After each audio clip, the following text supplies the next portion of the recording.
এই যে অ্যারোমাটাইজেশন, what is অ্যারোমাটাইজেশন? যাদের ভুঁড়ি বড়,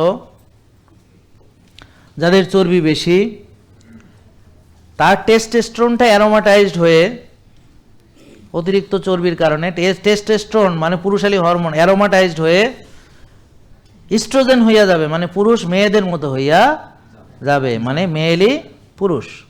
তাহলে এই পুরুষের কোনো শক্তি ক্ষমতা থাকবে না, তার ইডি থাকতে পারে, আর তার ব্রেস্টগুলো মেয়েদের মতো হয়ে যাবে। এটার নাম হলো গাইনোকোম্যাসিয়া। ব্রেস্টগুলো কি হবে? মেয়েদের মতো হয়ে যাবে। এবং তার চাল চলনের ভিতরে অনেকটা ওই যে যারা নাচানাচি করে দেখবেন, হ্যাঁ হেলো কি কি বলে হিজরা, না মানে যাই হোক, মানে ওর চলনের ভিতরে একটা মেয়েলি ভাব চলে আসবে। না কি করছো, হ্যাঁ ভালো না, এরকম মানে একটা মেয়েলিপনা চলে আসবে। গলার টোনের ভিতরে, চলাফেরার ভিতরে, হাঁটার ভিতরে একটা মেয়েলি ব্যাপার চলে আসবে। ব্যাপারটা বুঝেন নাই? তো এবার শরীফ থেকে কিভাবে শরীফা হয় আর শরীফা থেকে কিভাবে শরীফ হয় আশা করি বুঝতে পেরেছেন। হরমোন উল্টে দিবেন আল্লাহ। কেন? কারণ হচ্ছে সে কি করেছে? অতিরিক্ত চর্বি জমাইছে, সে বেশি খাইছে, সে বারবার খাইছে, সে তার সীমা লঙ্ঘন করেছে। তার যতটুকু খাবার যে হালাল তৈব সেটা বাদ দিয়ে সে কি করেছে? যা পেয়েছে সেটাই খেয়েছে, প্লাস আর কি করেছে? বেশি খেয়েছে। আর কি করেছে?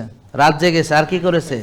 ব্যায়াম করে নাই। হ্যাঁ এই তো, এই যে 2 এক্সারসাইজ, ব্যায়াম করে নাই, কায়িক শ্রম করে নাই, অলসতা করছে, বিলাসিতা করছে, রাত জাগছে, টেনশন করছে, রোদে যায় নাই, ঘাসে হাঁটে নাই। নাকি বোঝা গেল? তাহলে আল্লাহ কি বলেছেন? কখন ঘুমাইতে যেতে বলেছেন? এশার পরে।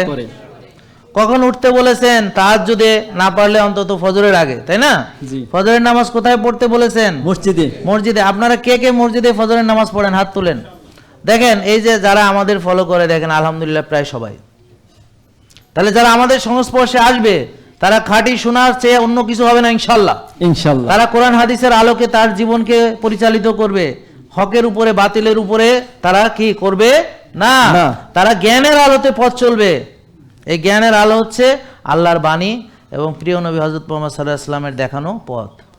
জেকে লাইফস্টাইল লিমিটেড, ওষুধ মুক্ত সুস্থ জীবন।